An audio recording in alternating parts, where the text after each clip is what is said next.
ഒരിക്കൽ വായ മൂടിക്കെട്ടി സ്വന്തം പിറകിൽ നിരത്താൻ ശ്രമിച്ച രാജ്യങ്ങളൊക്കെ തന്നെ അമേരിക്കയോട് എതിർപ്പ് പ്രകടിപ്പിച്ചു തുടങ്ങിയിട്ടുണ്ട്. ഇസ്രായേലിനെ പോലെ അമേരിക്ക കൊടുക്കുന്ന ചോറിന് കൂറുകാട്ടേണ്ട ഗതികേടൊന്നും തന്നെ ആർക്കും ഇവിടെ ഇല്ല. ലോക പോലീസ് ചമഞ്ഞ് മറ്റ് രാജ്യത്തിന്റെ സ്വാതന്ത്ര്യത്തിന്റെയും ആ രാജ്യത്തിന്റെ പരമാധികാരത്തെയും ചോദ്യം ചെയ്യുന്ന അമേരിക്കയോട് സന്ധി ചെയ്യാനാകില്ല എന്ന് പല രാജ്യങ്ങളും തീരുമാനമെടുക്കുമ്പോൾ മറ്റൊന്നും ആർക്കും തന്നെ ഇവിടെ ചെയ്യാനില്ലാതെ വരും.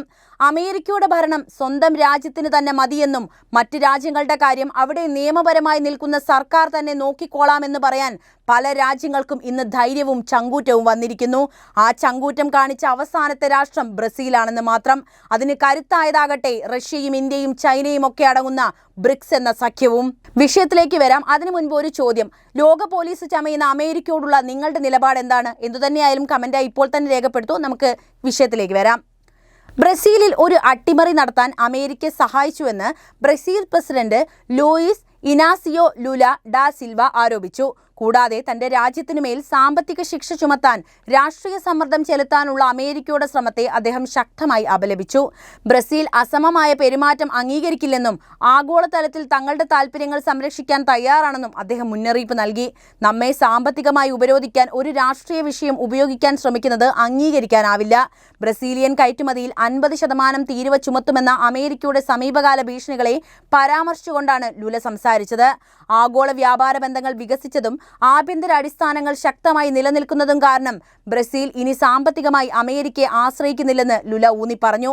അന്താരാഷ്ട്ര വാണിജ്യത്തിൽ അമേരിക്കൻ ഡോളറിന് പകരമുള്ള ഒരു ബദലിനായുള്ള തന്റെ ശ്രമവും അദ്ദേഹം ആവർത്തിച്ചു. 2006 റഷ്യ, ഇന്ത്യ, ചൈന എന്നിവരുമായി ചേർന്ന് രൂപീകരിച്ച ബ്രിക്സിന്റെ സ്ഥാപക അംഗമാണ് ബ്രസീൽ. അതിനുശേഷം ദക്ഷിണാഫ്രിക്ക, Egypt, Iran, Ethiopia, United Arab Emirates, Indonesia എന്നിവിടങ്ങളിലേക്കും ഈ കൂട്ടായ്മ വികസിച്ചു വന്നു. ഡോളറിനെ ദുർബലപ്പെടുത്താൻ തങ്ങൾക്ക് ഉദ്ദേശമില്ലെന്ന് അതിന്റെ നേതാക്കൾ നിരന്തരം പ്രസ്താവിച്ചിട്ടുണ്ട്. അമേരിക്ക തന്നെ രാഷ്ട്രീയ ദുരുപയോഗത്തിലൂടെ അതിനെ ദുർബലപ്പെടുത്തുന്നുവെന്നും അവർ വാദിക്കുന്നു. അന്താരാഷ്ട്ര രാഷ്ട്രീയത്തിൽ അമേരിക്ക ഒരു പ്രധാന ശക്തി തന്നെയാണ്. എന്നാൽ അതിന്റെ ആഭ്യന്തര ഇടപെടലുകൾ പല രാജ്യങ്ങളിലും വിമർശനങ്ങൾക്ക് വഴിതെളിച്ചിട്ടുണ്ട്. Brazil, Russia, China, Iran, Venezuela കൂടാതെ മറ്റു പല രാജ്യങ്ങളും അമേരിക്കയുടെ ഇത്തരം ഇടപെടലുകളെ എതിർത്ത് രംഗത്ത് വന്നവരാണ്. ഈ രാജ്യങ്ങൾ അമേരിക്കയുടെ നയങ്ങൾ, പ്രത്യേകിച്ച് സാമ്പത്തിക ഉപരോധങ്ങൾ, സൈനിക ഭീഷണികൾ, രാഷ്ട്രീയ സമ്മർദ്ദങ്ങൾ എന്നിവയെ അവരുടെ പരമാധികാരത്തിനും ആഭ്യന്തര കാര്യങ്ങളിൽ ഇടപെടലിനുമുള്ള ഒരു ശ്രമമായിട്ടാണ് നോക്കിക്കാണുന്നത്. 2025 ആഗോള സാഹചര്യത്തിൽ ഈ വിമർശനങ്ങൾ കൂടുതൽ ശക്തമാവുന്നതാണ് നമ്മൾ കണ്ടിട്ടുള്ളത്. പ്രത്യേകിച്ച് അമേരിക്കയുടെ അമേരിക്ക ഫസ്റ്റ് എന്ന നയം ആഗോള ബന്ധങ്ങളെ സങ്കീർണമാക്കിയിരിക്കുകയാണ്. എന്ത് സംഭവിച്ചാലും അമേരിക്കൻ ജനതയ്ക്ക് മാത്രം ലാഭം കിട്ടണമെന്നും അമേരിക്കൻ ജനത മാത്രം വളരണമെന്നുള്ള ഇന്നത്തെ അമേരിക്കൻ പ്രസിഡന്റ് ട്രംപിന്റെ നയങ്ങൾ ആകെ കലുഷിതമാക്കിയിട്ടുണ്ട് ആഗോള രാഷ്ട്രീയത്തിൽ. ബ്രസീലിന്റെ കാര്യത്തിൽ അമേരിക്കയുടെ ഇടപെടലുകൾ പ്രത്യേകിച്ച് ശ്രദ്ധേയമാണ്. 2025 മുൻ പ്രസിഡന്റ് ജെയിർ ബോൾസനാരോയുടെ വിചാരണയെ വിച്ച് ഹണ്ട് എന്ന് വിശേഷിപ്പിച്ച് ഡൊണാൾഡ് ട്രംപ് ബ്രസീലിന്റെ ആഭ്യന്തര നീതിന്യായ വ്യവസ്ഥയെ വിമർശിച്ച് രംഗത്ത് വന്നു. ഇതിന്റെ ഫലമായി ബ്രസീലിന്റെ കയറ്റുമതിയിൽ 50% തീരുവ ഏർപ്പെടുത്തി. ഇത് ബ്രസീലിന്റെ സാമ്പത്തിക താൽപ്പര്യങ്ങളെ കാര്യമായി ബാധിച്ചിട്ടുണ്ട്. ഈ നടപടി ബ്രസീലിന്റെ പരമാധികാരത്തിന് എതിരായ ഒരു ആക്രമണമായിട്ടാണ് Brazilian president Luiz Inacio Lula da Silva വിശേഷിപ്പിച്ചത്. ബ്രസീൽ, ചൈന, റഷ്യ, ഇന്ത്യ, ദക്ഷിണാഫ്രിക്ക എന്നിവരുമായി ചേർന്ന് ബ്രിക്സ് സഖ്യത്തിലൂടെ അമേരിക്കൻ ആധിപത്യത്തിനെതിരെ ഒരു മൾട്ടി പോളാർ ലോകക്രമം സൃഷ്ടിക്കാൻ ശ്രമിക്കുന്നുണ്ട് എന്നത് വാസ്തവമാണ്. ഈ സാഹചര്യത്തിൽ അമേരിക്കയുടെ തീരുവകൾ ബ്രസീലിനെ ചൈനയുമായുള്ള സാമ്പത്തിക ബന്ധങ്ങൾ കൂടുതൽ ശക്തിപ്പെടുത്താൻ പ്രേരിപ്പിച്ചിട്ടുണ്ട്. ഇത് അമേരിക്കയുടെ ലാറ്റിൻ അമേരിക്കയിലെ സ്വാധീനത്തെ ദുർബലപ്പെടുത്തുന്ന ഒരു നീക്കവുമാണ്. റഷ്യ എന്ന് പറയുന്നത് നമുക്ക് എല്ലാവർക്കും അറിയാവുന്നതാണ്. അമേരിക്കയുടെ ഇടപെടലുകൾക്കെതിരെ ശക്തമായി പ്രതികരിക്കാൻ ശേഷിയുള്ള അല്ലെങ്കിൽ ധൈര്യമുള്ള മറ്റൊരു രാഷ്ട്രമാണ്. ഉക്രൈൻ യുദ്ധത്തിൽ അമേരിക്കയുടെ പങ്ക്, പ്രത്യേകിച്ച് ഉക്രൈൻ ആയുധങ്ങളും സാമ്പത്തിക സഹായവും നൽകുന്നത് റഷ്യ അതിന്റെ സുരക്ഷയ്ക്ക് വലിയൊരു ഭീഷണിയായിട്ടാണ് നോക്കിക്കാണുന്നത്. 2014 ക്രിമിയയുടെ കീഴടങ്ങലിന് ശേഷം അമേരിക്ക റഷ്യക്കെതിരെ കർശനമായ ഉപരോധങ്ങളാണ് ഏർപ്പെടുത്തിയിട്ടുള്ളത്. ഇത് റഷ്യയുടെ സാമ്പത്തിക വളർച്ചയെ കാര്യമായിട്ട് തടസ്സപ്പെടുത്തി. റഷ്യൻ പ്രസിഡന്റ് വ്ളാഡിമിർ പുടിൻ അമേരിക്കയുടെ ഏകദ്രുവ ലോകക്രമത്തെ വെല്ലുവിളിക്കാൻ ശ്രമിക്കുന്ന ഒരു നേതാവ് കൂടിയാണ്. പ്രത്യേകിച്ച് ചൈന, ഇറാൻ, ഉത്തര കൊറിയ എന്നിവയുമായിട്ടുള്ള സഖ്യത്തിലൂടെ അവർ അതിന് ബദൽ സൃഷ്ടിക്കാൻ ശ്രമിക്കുന്നു.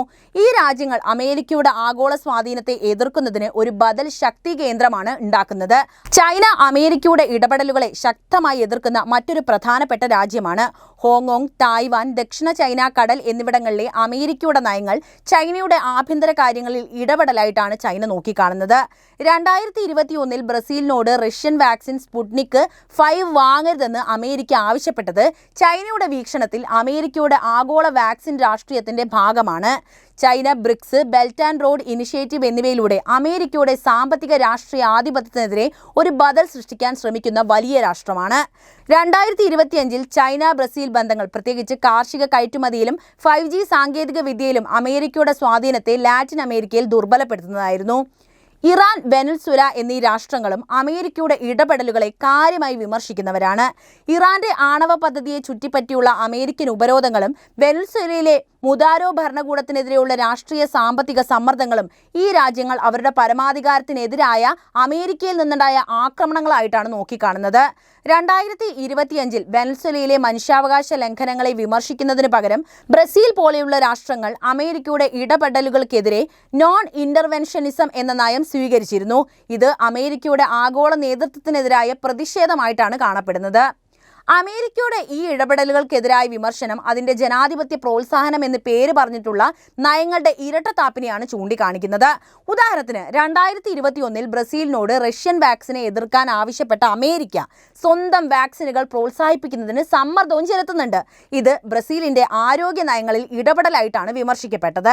അതുപോലെ ബോൾസാനാരോയെ പിന്തുണയ്ക്കുന്നതിന് വേണ്ടി ബ്രസീലിന് ആഭ്യന്തര രാഷ്ട്രീയത്തിൽ ഇടപെടാൻ ശ്രമിച്ചത് അമേരിക്കയുടെ ജനാധിപത്യ മൂല്യങ്ങളെ ചോദ്യം ചെയ്യുന്ന ഒരു കാര്യമായി.